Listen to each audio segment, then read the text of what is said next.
Somehow I woke up out in Beverly, fucked up, smelling like that bourbon, and I end up alone. I'm not certain. Yeah, the girls impolite in the club every night. That's how it goes when you Hollywood perfect.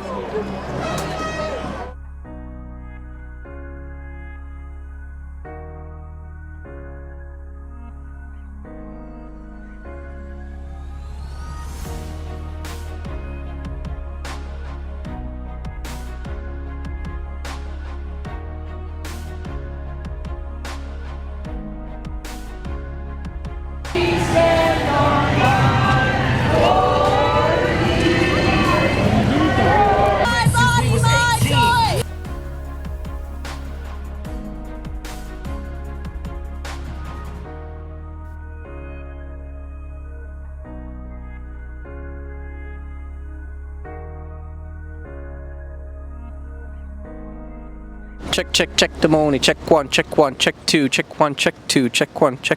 Welcome to episode 10 of Legends Podcast, arguably the most controversial episode. I'm here at the Vancouver General Hospital where a projected 85,000 people are here protesting the projected September 13th vaccine passport.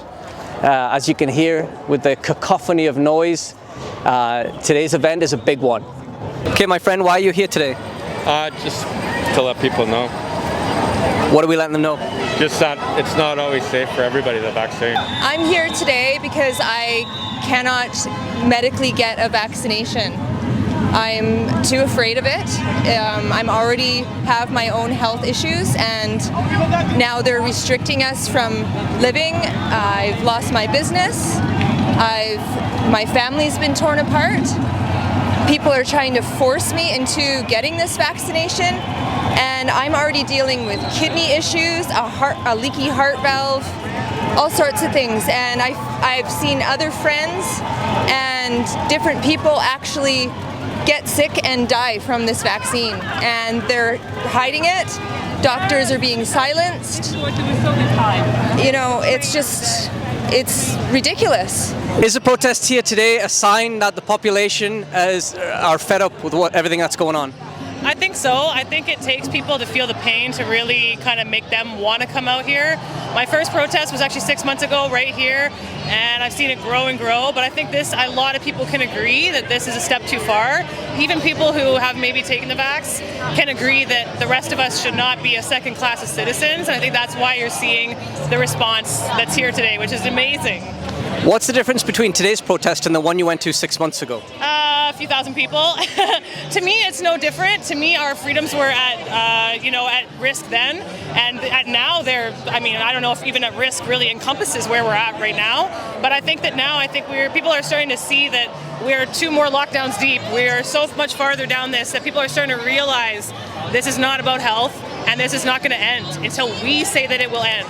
So I think that now people are more fired up, and you have people that were just kind of like staying out of it and just wanting it to be over, and now they're entering their hats into the fray, which is amazing, as they should have. Why are we at the Vancouver General Hospital? It was the nurses that organized it, as far as I know. Okay. The protest about mandatory vaccinations and mandatory passports. Why do you think Vancouver General Hospital was chosen as the venue for today? I think that because I don't think the nurses and doctors should be forced to get this vaccine either, and they're seeing all the adverse reactions and all the people coming in that are sick. And they have to deal with these people and then see what this vaccine is actually doing to them. It was actually organized by nurses, so that was the whole reason behind it. I did see a few nurses in their scrubs, and we were found out that we were blocking the ambulance. We were happy to come over here. We're rational people, we're reasonable people. We're not trying to be a nuisance, but we are trying to make our voice heard. Do you think with the upcoming election, September 20th, and the Liberal Party not having a majority party, do you think that this vaccine passport is going to be abolished before it even begins? No, I don't think it'll get abolished that quickly. It's provincial, it's federal, it's all the governments are all over the world are on board with it. They only have a partial ruling over the country, and with the upcoming election, do you think that this proposed passport is going to be abolished before it even goes into place? I'm not sure what's going to happen. We all just have to try and stand and take a stand. I really don't know. I'm not very political. I just don't agree with what's happening with people, especially people that like me that are already having trouble with health. I don't need this COVID thing. With the terms being bandied around recently, like vaxxers versus anti-vaxxers, and do your part, be the solution, not the problem. Do you think semiology is used as sort of like a government propaganda tool? 100%. You're making people encouraged to think that if I don't want to get the vaccine, I'm a selfish person. And I'm not a selfish person. So, and to me, I think that actually all of us here are actually being selfless because we are fighting for the greater good. We are fighting for the other people on the other side that don't know that their freedoms are being taken away. So, I mean, it's apples to apples. But yeah, the government is encouraging them to feel good about themselves. It's this fake vitriol, like, I'm a good person because I wear a mask. No, you're following directions. I'm sorry, but it's not going to end by you complying. It's not going to end by you rolling over. Ask any girl who's been hit on by a guy. Ask you if the way to get out of that is to just roll over and take it. I'm telling you, it's not. Do you think that this is going to be abolished before it even is implemented? No, unfortunately, I think a lot of people like it. I think a lot of people want it for safety. They don't see the bigger picture. They're scared of their health, and they are not seeing the big picture. They'll embrace it. They'll embrace it until it's too late. And 2 years from now, once they've embraced it, it'll be too late, and then they'll wake up and it's all over. It's all over. If we give up our right to bodily autonomy, it's all over. It's the one true last freedom that we enjoy as humanity, and they're gonna give it up. They're going to give it to the government, and then we're going to be slaves to the state, the surveillance state. And it's all over! Do you think that this mandate will be abolished before it's even implemented? I hope so. I mean, I can only do what I can. I've been screaming about this for about a year or two now. But I'm grateful to see that people are starting to have the blinders lifted and realize this is wrong. This is wrong. It doesn't make sense. It's not justified. And there's not enough people dying to justify all the people who are dying from addictions, all the people who are dying alone. I think people have now seen it. I hope. How can we prove to those people that say, well, you're not an academic thinker or learner, you're not a scientist, you're not a doctor, so therefore your opinion doesn't matter? I say, here's a video with a doctor and a science and an expert and a lawyer and all these people. I'm not an expert, but you know what I do know how to do is research and make an opinion. And I'm not just watching the news to make that opinion. So when everyone says that all the research and all the experts are on this side, you haven't done your research. There's a plethora of doctors who are speaking out about this. You just have to look. And I'm just shocked by the amount of people who I will send that to and they won't even open it. So it's about people opening their eyes. The information is out there. Dr. Bonnie Henry said today we may need a third dose for those like yourself who have those underlying issues. What do you think about that?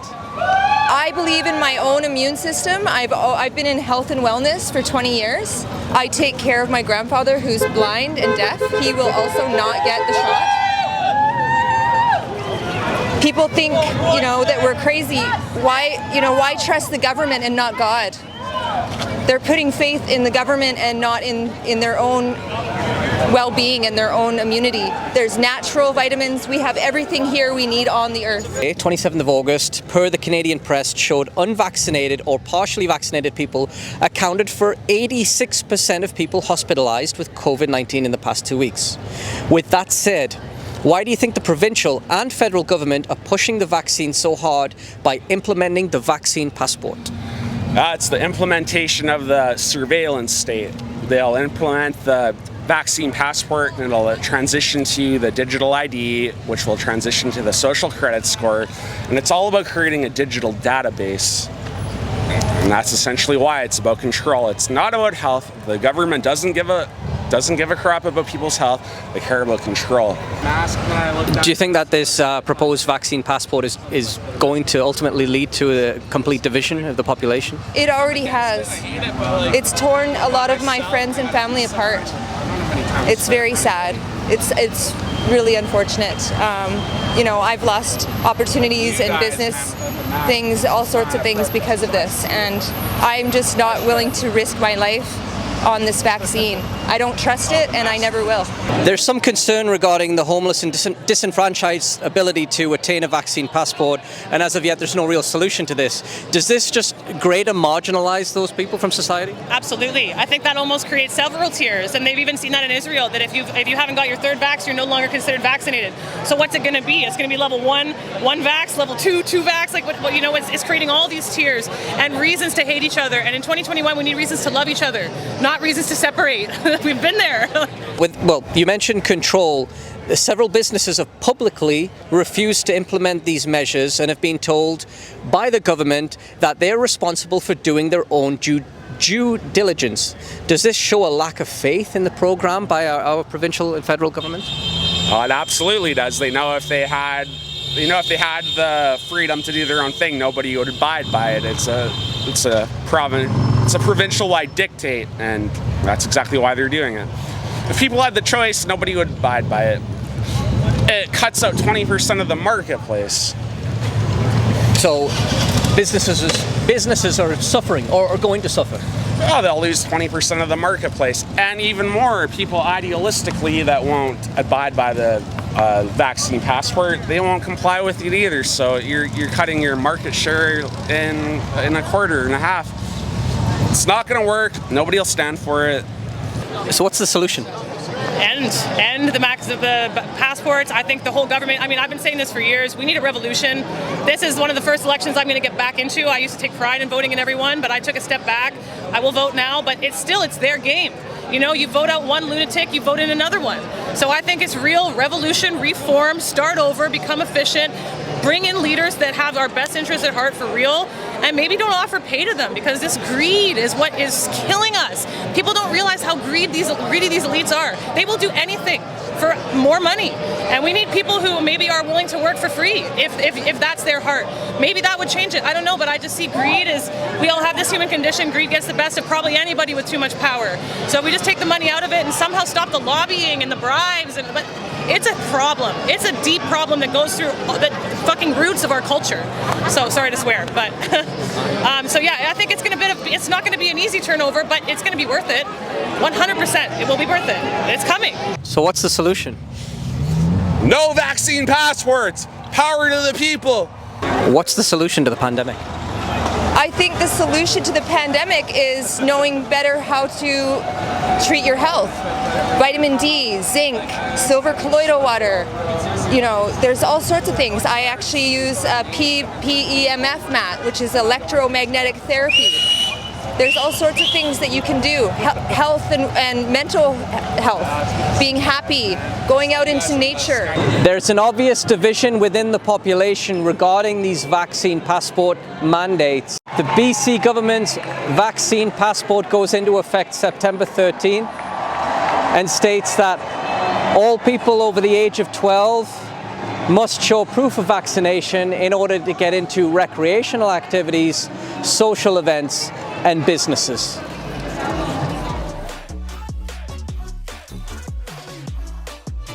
Hollywood perfect, ain't got no place to call my